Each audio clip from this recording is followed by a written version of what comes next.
Gulia तंडीमाता club आनुकूल्य Baleshwar जिला Khaira block परिराजपुर mini stadium रे चली चिरंतन चंद्रशेखर अंत जिला क्रिकेट टूर्नामेंट रविवार दिन उद्यापित हो जाइछि। फाइनाल रे बालेश्वर आदर्श क्लब पुरी पायोनियर को 8 विकेट रे परास्त करिछि।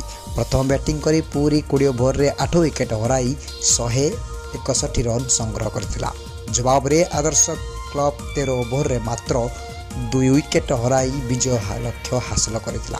प्रदीप घड़ई ईश्वर माझी मैच परिचालन करथिले। संपत घड़ई अध्यक्षतार आयोजित पुरस्कार वितरण उत्सव में विधायक ज्योति प्रकाश पाणिग्राही, मुख्य अतिथि आकांक्षा पावर परिचालना निर्देशक विपिन दास महापात्र, क्षेत्र मोहन खटुआ, उदय चरण नायक, क्लब सभापति संतोष बेहरा, रुषिया नागरिक मिस्टर विक्टर सम्मानित भाव विजयी और रनर्स अप दल को पुरस्कृत करथिले।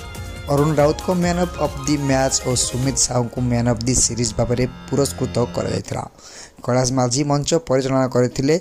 बॉम्बेर बाबू साहब, शिवसुंदर महांती, धारा विवरणी क्षेत्रमन साहू एवं रवींद्र महांती स्कोर दायित्व रे रहिथिले। संपादक अक्षय राउत धन्यवाद अर्पण करथिले।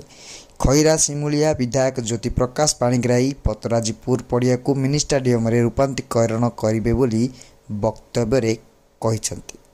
बालेश्वर लोचन राउत का रिपोर्ट, केबी न्यूज ओडिशा।